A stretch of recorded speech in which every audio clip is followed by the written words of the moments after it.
Hello and a warm welcome to Smart Means Business here on Smart 24 TV, where you drive your business. My name is Masika Tsime, and this is the 27th of May 2024, and it's a Monday, and it's now kids are going back to school, and trust you what? Yeah, it's a very I should say honestly, there is a lot of traffic this very morning. You know, those that are going to boarding school, those that are starting off for the day, scholars, there's a lot of traffic as really anticipated. So I guess it doesn't matter, regardless, you have to take your children to school because it's your responsibility and it's their right for quality education. Well, yes, welcome to Smart Means Business. You can catch us on our social media handles. You can go on Facebook on Smart 24 TV Official, and we are always right there to respond to every query, every question that you have for us, or any suggestion. And on X on Smart 24 TV now, NOW now. Yeah, we are always there. And of course, we always stream live the Smart Means Business show from 7 till 9:55. And you can go to YouTube, just type in Smart 24 TV, whether in caps lock, whether in lowercase, it doesn't matter. All that matters is that you've typed in. And if you're a newcomer, please don't forget to subscribe. Yes, don't forget to subscribe, and that notification button will be bringing you all the latest information that you need, ranging from news to different programs. And of course, we're on DSTV channel 372 and on GOTV channel 320. You can catch us there. We're always live. Of course, we're still looking at agriculture, and of course, we're going to be looking at how we can leverage technology and data, looking at the future of work, you know, looking at the job roles in tech-driven Uganda regarding technology. Well, last week we were talking about technology, and of course the different aspects in terms of technology in agriculture, to be very precise. And of course we looked at the different weather. The technologies that can be used, you know, in gardening and all that, starting from the time you plow to the time you irrigate, all that needs technology. That is why they say, when they talk about value addition, that is what they talk about, you know. From the time you till the land, you have to use mechanized ways, you know. There is, all this lessens labor, actually. It lessens labor, it increases productivity. You know, where you were using oxen, you can use just a tractor, and it can help, you know, clear out the land, and you start growing seed. And of course, to the very last, where you harvest, and after harvesting, if you did maize, the ones that the machines that are used that can help remove the husks, you know, from the seeds. So definitely it makes work quite easier. So there is a lot of job creation, I could say, in terms of technology in agriculture, looking at the different agriculture specialists and data analysts, and of course looking at how Uganda has been investing heavily in research, and we are advocating for more avenues where farmers can actually do research from. You know, as a farmer, if you're really interested in your crop, in high yields, last week we were talking about yields, you have to make sure that you research as much as possible, because at the end of the day, it all depends on you. You know, how much have you gotten out of the product that you've been expecting, you know. We are now shifting from the farmer, the middleman, to the final consumer. Now we want to focus from the farmer to the final consumer. How can we do that, you know, to avoid costs, you know, from a farmer who has sold a kilo at 500 shillings now to a broker who's selling it at now 1,500 to the final customer who sell it at to you.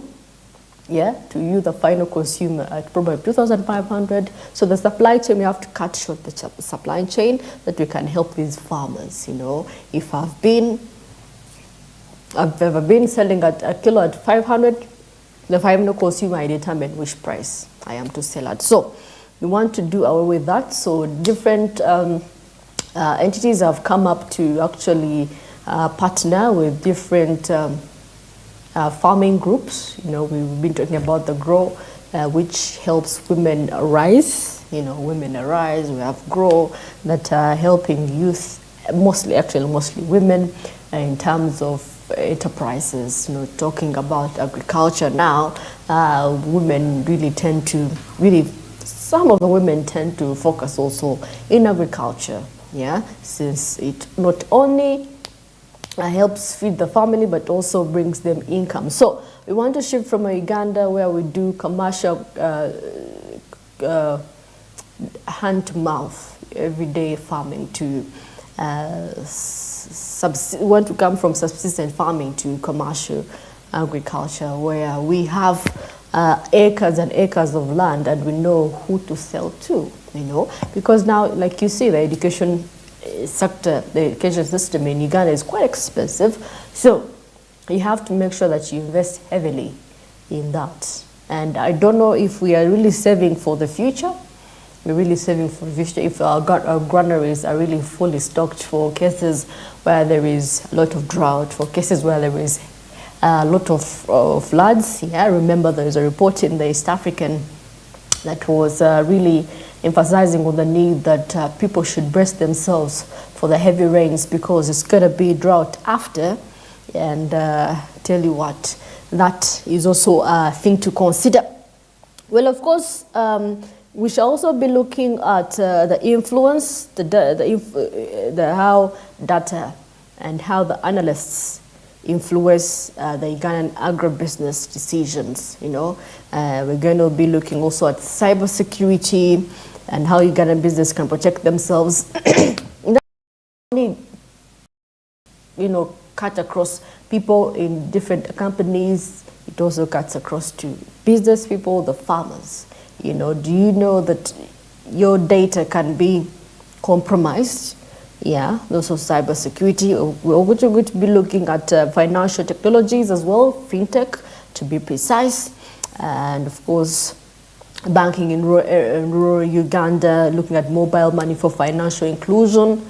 Yeah, which is also, by the way, if you realize most women do mobile money, so really there's also a little bit of balance. And of course, looking at how technology is reshaping the logistics and transportation industry in Uganda, looking at how we can improve farm to market connectivity.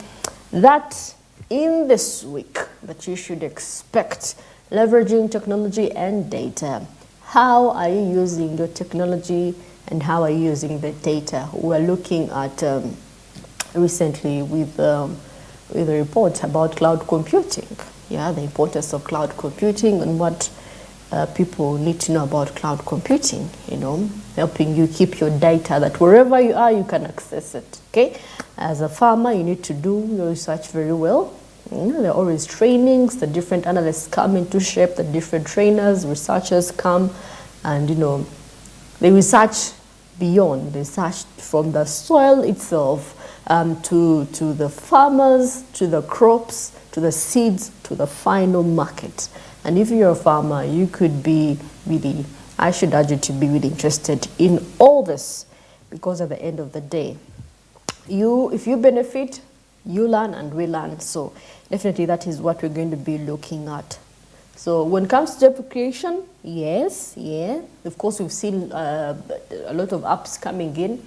Yeah, those that are not necessarily in Uganda, but then also in East Africa, the ones that track different weather patterns and, you know, really inform the farmers what to expect, the different pests. It's in Rwanda, it's in Kenya, the different pests that someone can really look out for.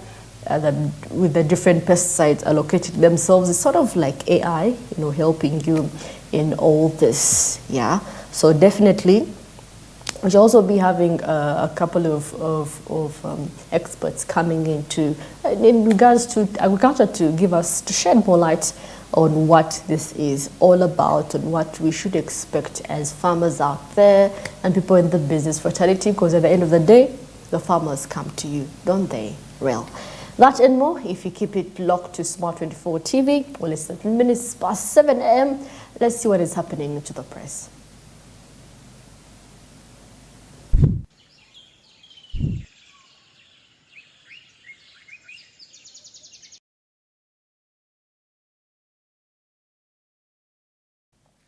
Well, of course, with me, I have all the papers, and of course, I have here, I'm looking at Biden's plan to eclipse Chinese influence in East Africa. Of course, last week, he had a talk with the Kenyan president, that is Dr. William Ruto, and Biden said he would come back to East Africa and most especially Kenya once he wins the elections. Well, let's first see how that is going to, really come about. And of course, US elevates Kenya to pivotal position in trade, security, and diplomacy with funding for an expressway along the China-built SGR and military hardware debt relief. Wow. Interesting. This is really interesting. And of course, Ruto on funding access for Africa. And of course, the Kenyan leader says the G7 grouping holds the key. That and more if you get yourself a copy of this. Yeah, and of course, in our Ugandan well, of course, here, before I finish up with the East African, Rwanda flights aren't coming, and of course, with the UK going to polls in July, the migrant scheme may never get off the ground. And of course, here, looking at our Ugandan site, and of course, why new Kampala Jinja roadworks have stalled. Yeah, of course, there's established that there were, there was a report that said that the donors that committed to bankroll construction of the expressway, which is meant to decongest the critical eastern import artery through Kenya, has raised deep concerns over excessive delays in lifting it off the ground. Well, Uganda has been known, it is said, but implementation is quite hard, really quite hard. And I'm very sure we're going to get into this and see what are the reasons as to why the Kampala Jinja roadworks are stalled. Why are they not, progressing? And of course, nation awaits results after mixed reviews on the census. And of course, we are waiting to know the actual number of citizens that we are in Uganda as of right now. And of course, the extended period for the census exercise for some parts of the country closed over the weekend, bringing a close to the enumeration, which kicked off on May the 10th. Yes, that and more. And of course, yes, the minister says that we should learn from China and run our own businesses. Well, this is something that we've been talking about endlessly. Yeah, learn from China, learn from Indians and how they do business. They are shrewd. There is teamwork. There is, they listen to each other. There is no, I need a day off, I need a break. If it's work, we are finishing till this week. We are working till the week ends. Well, of course, school heads first arrest over ghost learners. And of course, this is for those that those that are always in need of capitation. They forge around here and there for purposes of getting a bigger capitation. And of course, looking at the minister who said that we should learn from Chinese and how they do business. And of course, this is the government has asked Ugandans to take advantage of Chinese factories in various industrial parks to acquire skills and manage their own businesses. Yeah, this was Mr. Henry Oriem, the State Minister for Foreign Affairs, made the remarks during the seminar named The Concrete Cornerstone of China-Uganda Relations, upholding one China principle and supporting mutual core interests. So, if you're an employee in one of those companies that the Chinese have, you should learn, you should be able to learn and transfer the knowledge to the next generation, to the next person, because at the end of the day, once all this is done, we're going to remain. And what have we learned? What have we learned other than being employed and walking away with money at the end of the day? And of course, looking at how many urban areas in the country are being buried by mountains of garbage, which have accumulated on the streets and roadsides. Yes, this is hampering business. If you go to the different markets, it is devastating. You know, no one would want to be close to that. You know, people are actually vending around. It's hazardous when it comes to health. You know, it's not healthy, and of course we need to clear up the city for such. You know, the rubbish should be picked and thrown, dumped wherever it is. So, and they're going to look into the Kampala Capital City Authority, now in charge of the markets management, to remove the garbage, has been futile due to shortage of funds. Well, I do not know, honestly, but this has really created, if you've been to St. Balikudembe around there, it is not a good environment to look at. It is not something to be looking at. And of course, looking at the Kampala Ginger roadworks that have stalled. Yes, the architecture drawings are right here, very beautiful, but nothing has been set in place, so that leaves us to worry, what is it in for the business people that are really anticipating for such. Yes, and of course, 400 strong Nebi choir to sing at the Martyrs' Day, just a few days from now.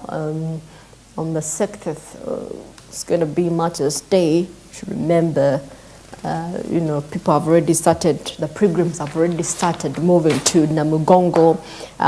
One of the events that really attract thousands and 10,000s of people right there, just to come and commemorate, just to come and remember the martyrs, the people that died for their faith, apart from the ones that we know in the Bible, Paul, you know, and Peter.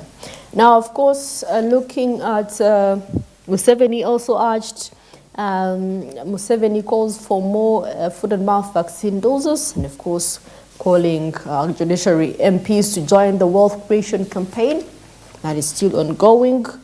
Yeah, wealth creation, PDM. We'll talk about that. Yeah, and of course, more is still in, and of course, why Chiseka market vendors want 2 trillion government compensation. For those that did not know, here is something to just give you a sneak peek. And of course, over 1,800 Chiseka market vendors have petitioned the President of the Republic of Uganda, that is Yoweri Kaguta Museveni, seeking compensation of 2 trillion after the government through KCCA repossessed the market land. So that is where the whole issue is. People want to be compensated for this. Chiseka traders form a company. So they want to be 2 trillion for every vendor, 1,800 vendors. So 2 trillion, divide by that, I don't know how many, but they want compensation for the losses that they made with the land as well. Yeah, and of course, still looking at what is happening in Uganda. A lot is actually happening. Yeah, and of course, you have to keep in mind. And of course, Bugweri Commission on the sport over jobs.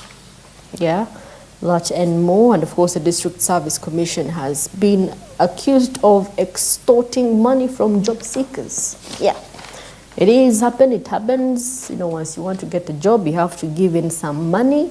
Mostly those that want to be on government, you know, just something like that. You know, you paying something to be on payroll. Well, it is quite devastating. Yeah, and of course, Tororo farmers decry rampant cattle theft. Of course, this is still ongoing. There is a high rate of cattle theft at that site. And of course, looking at also Martyrs' Day as well. And of course, church clan leaders take land battle to appeal to appeals court. And of course, a lot is happening. And of course, experts reveal why few women enjoy land rights. Yes. And of course, the high level of ignorance about their rights on land ownership coupled with social construction norms are the major factors affecting women on land. Experts and government technocrats have really agreed. So ignorance, the ignorance women have on their rights, you know. But I guess at the end of the day, if probably you are a widow, your children are entitled. I don't think you as a widow, you have land, unless it was given to you by your husband before he departed, yeah? Or maybe if your father-in-law was generous enough to give you a portion of the land just to keep it around in case your kids grow up and want it. But unless it is passed on over to you from your parents, yeah? But other than that, women are still do not know their rights, and that is why they are facing it here and there. Every now and again, when it comes to land, you know, issues, land disagreements, and all that. And of course, here involve local governments in projects. Yeah, there's need to involve local governments in projects, and of course, Uganda's decentralization framework aims to empower local governments to plan and budget for their local needs, have financial autonomy, and robust citizen engagement mechanisms, and enhance accountability and foster ownership and effectiveness of the local government. So whatever program the government has, projects, I mean, they have to involve the local governments as well, because these are the people that know their citizens one-on-one, yeah? You find the LC one to the mayor, they know. The mayor's on municipality level, but still, yeah, those LCs know their people, so they could help in sensitization in the different projects that you have. They could help to be involved one way or the other. So, and of course, it is 26 minutes past 7 a.m. Let's go in for a short commercial break. We shall be back with what is happening in East Africa and across the borders. Do stick around. This is Smart Minutes Business.